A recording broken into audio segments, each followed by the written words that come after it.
Oke, ini adalah lokasi di mana kelenjar adrenal. Dia lokasinya ada di atas ginjal ya.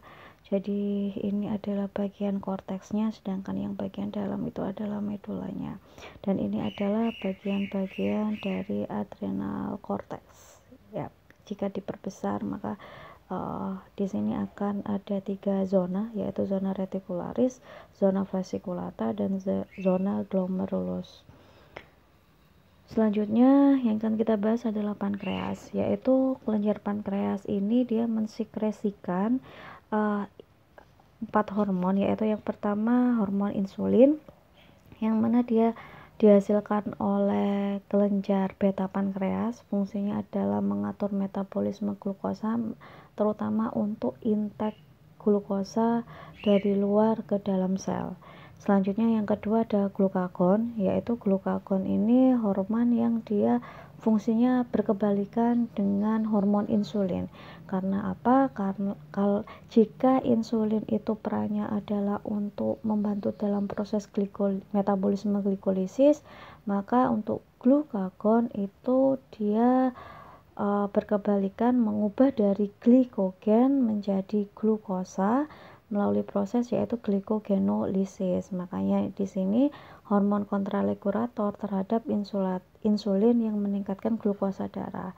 Jika insulin ini dia mengurangi kadar glukosa darah di dalam tubuh, sedangkan kalau glukagon tujuannya adalah meningkatkan glukosa dalam darah. Yang ketiga adalah somatostatin. Somatostatin di sini dia fungsinya adalah untuk mengatur motilitas dari gastrointestinal. Kemudian yang keempat ini ada polipeptida pankreas, yaitu dia fungsinya dia mengatur pada sekresi gastrointestinal.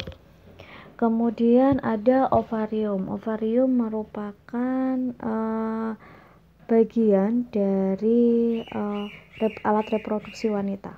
Jadi ovarium ini termasuk kelenjar ya, yang mana dia itu memproduksi pertama ada estrogen, kedua progesteron, ketiga relaksin, dan yang keempat adalah inhibin. Estrogen di sini dia mengatur fungsi reproduksi dan karakteristik seksual sekunder. Misalkan wanita kulitnya jadi lebih mulus jika dibandingkan pria, suaranya lembut, kemudian munculnya payudara, rambut pubis ya, dan lain sebagainya. Yang kedua adalah hormon progesteron. Hormon progesteron ini lebih mengarah ke mensimulasi vaskularisasi pada endometrium serta mempertahankan kehamilan ya.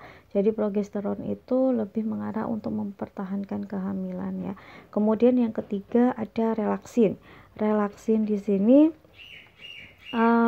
dia terdapat pada uterus dan plasenta, dan ketika di proses persalinan itu terjadi, maka hormon relaksin ini itu mampu untuk melunakkan serviks sehingga merelaksasi ligamen pelvis sehingga membantu dalam persalinan, yaitu bayi agar mudah untuk keluar ya.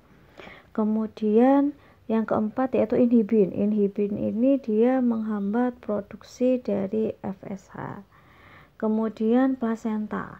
Plasenta ini hormon yang diproduksi itu ada chorionic gonadotropin. Kalau misalkan pada manusia itu kita kenal juga human chorionic gonadotropin ya, yang fungsinya adalah mempertahankan sintesis progesterol plasenta, dan di sini membantu perkembangan dan kesehatan janin. Kemudian yang kedua ada plasenta. Ya, ada plasenta laktogel atau kita kenal juga dengan HPL, yang mana dia fungsinya adalah menyiapkan nutrisi janin dan dia merangsang kelenjar susu untuk persiapan menyusui. Kemudian yang ketiga ada estrogen. Nah, estrogen pada yang dihasilkan oleh plasenta ini ternyata menyebabkan salah satunya adalah ciri-ciri kehamilan, yaitu yang biasanya kita dengar dengan morning sick ya, bisa menyebabkan rasa mual, pusing ya, dan lain sebagainya. Selain itu, estrogen pada ibu hamil itu juga dapat menunjukkan bahwasanya membantu kulit itu terlihat lebih glowing pada ibu hamil. Itu karena efek dari estrogen pada ibu hamil. Yang keempat ada progesteron, yaitu dia mempertahankan organ-organ reproduksi dalam kehamilan, yang mana dia juga untuk menjaga sistem kekebalan tubuh terhadap kehadiran janin. Karena yang ditakutkan adalah jika terjadi penolakan antara ibu dengan janin yang ada. Kemudian yang kelima adalah relaksin. Relaksin ini jelas dia fungsinya adalah untuk merangsang relaksasi uterus. Kemudian testis. Untuk testis di sini salah satu hormonnya yang terkenal adalah testosteron, yang mana dia mengontrol fungsi reproduksi dan karakteristik seksual sekunder. Yang saya bilang bahwasanya contoh dari seksual sekunder pada laki-laki, munculnya jakun, suaranya kelihatan besar, kemudian munculnya bulu pubis, rambut pubis ya, kemudian dadanya bidang dan lain sebagainya. Kemudian ada inhibin. Inhibin ini dia juga untuk menghambat sekresi FSH. Kemudian ada Mullerian inhibiting hormone. Ini biasanya disekresikan oleh sel Sertoli pada pria, dan ini biasanya menunjukkan kualitas kesuburan pria, baik itu berdasarkan motilitasnya ya, maupun mortalitasnya. Kemudian ini adalah regulatory pathway, yang mana ini adalah regulasi hormon. Jika kita lihat di sini bahwasanya hipotalamus itu adalah sentral atau pembentukan hormon utama, yang kemudian hormon utama tersebut dialirkan ke kelenjar pituitari. Setelah di kelenjar pituitari, maka nanti dia akan dialirkan ke kelenjar target, yang mana kelenjar target ini baru akan diberikan ke sel-sel target ya. Di sini sel-sel target di sini, jika semisalkan di sel-sel target jumlah hormonnya itu sudah berlebihan, maka nanti akan memberikan feedback, yaitu feedback yang pertama itu langsung ke hipotalamus, sedangkan feedback yang kedua langsung ke pituitary gland.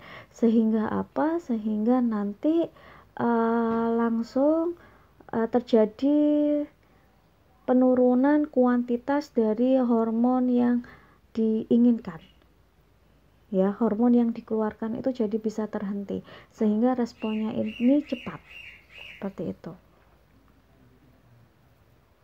Nah, ini contohnya ya. Misalkan saya kasih contoh bahwasanya di sini hipotalamus dia akan mengeluarkan adalah TRH, kemudian dia dialirkan ke hipofisis ya. Ke hipofisis, kemudian dari hipofisis akan menghasilkan hormon TSH yang dialirkan ke kelenjar tiroid. Kemudian dari kelenjar tiroid akan diberikan ke sel-sel target ya, ke sel-sel target. Kemudian jika pada sel-sel target, misalkan ini pada hati dan otot, misalkan ini sel-sel targetnya sudah terpenuhi, maka nanti akan memberikan feedback langsung ke hipotalamus dan langsung ke hipofisis, seperti itu. Oke, mungkin sekian dari saya. Apabila ada salah kata, saya ucapkan mohon maaf yang sebesar-besarnya ya. Jika ada pertanyaan, silakan untuk menuliskan di kolom komentar yang telah disediakan. Terima kasih.